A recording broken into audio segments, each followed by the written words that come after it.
Hello, you fine, magnificent people.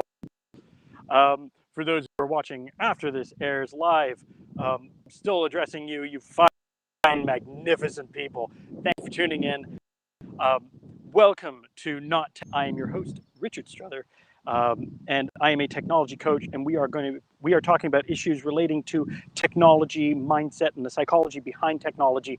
I've actually got a couple of interviews lined up coming up, so I'm really excited for that. I can't wait to kind of get those out there. But for tonight, we're going to try and untangle a little bit of a yarn here. One thing that gets really, really problematic is identity on the internet. And I have a little story to tell you. And so this is kind of how things were versus how they became. So, all right, let's begin at the beginning. In the beginning, there was nothing. And all that is great said, let there be light. And there was.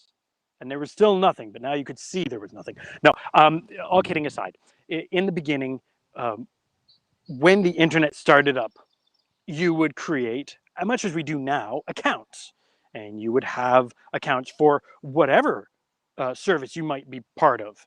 And they would ask you, please choose a username and a password. And this was deemed good enough at the time. And as we do not really change all that much, the problem was that people chose their username and they chose their password. And all of a sudden, they would go to log into the site a month later and go, oh, what's my username? We're not even talking about the passwords. People forget their passwords all the time. But imagine at the time, you don't even remember your username. Oh man. So now you gotta go in and go, okay, can you find my username? And then they gotta send you an email with your username, and then you gotta go log it, and then you gotta go log back in with the username, and then oh shoot, I forgot the password. Well, now you gotta do the forgot the password thing. Okay, so this brilliant solution was come up. They came up with a brilliant solution. They made a simple change. They said that in order to sign up, you must sign up with an email address. And why? Because once an email address is created, you are the only person that can own it. You're the only person that can have it. There is only one. And best of all, it's a communication method. So now we've got this great trick because now we've got the communication method. So you had to sign up with your email. And then, of course, you choose a password. Yes. And then, of course, passwords became too easy to guess because people started, so they had to start complicating the password. I will talk about past future episodes. I just want to address the username for just a minute because we got rid of the username and now we have email addresses. And that solved the problem. And yay, everything's great except for this. Any account you sign up for can use your email address. So let's say now you have, way back when, you had a Hotmail account. And then you sign up for Gmail, but you're signed in for Gmail. Well, no, Gmail was smart enough to only let you use the Gmail account or the Gmail email address. However, in the case of a Microsoft account, you can sign in with a Yahoo email, a Gmail email. Same thing with Apple. You don't have to go for an iCloud account or an iCloud email. You can sign in like I know my Apple account is done. My sign in is with my Gmail account. So the problem here is that people get confused. So wait, let me get this straight. To sign into my iCloud email, I need to use my Gmail as my username. So the password's the same, right? No, because they are different providers. It's just like having banks. You can't go to one bank and expect them to be able to do everything that the other bank can do, that your actual bank can do, because they are not the same company and do not have the same systems or access or anything. So it is really just a chosen username. So now we get the ball of yarn. So it's gotten better. How has it gotten better? Google and Apple have started asking, or most browsers now ask you, do you want to save this information? Which login and what the password is? And you can say yes. Just like in Ghostbusters, the next time somebody asks you if you're a god, you say yes. And by the way, embrace your divinity. You smart, computer's dumb. Computer's not smart enough to correct you. You have to be smart enough to correct you.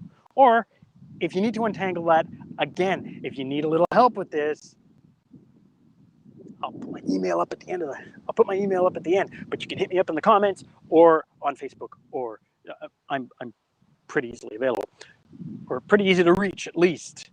Anyway, back to the show. So now you've got your email. So your device can now remember that for you. And in the case of Google and iCloud, definitively, you can synchronize it across all the devices that are logged into the same account. Yay! If ever it comes to the point where you're like, jeez, what's that password again? I need to know the password. Guess what? If you use these password remember-alls,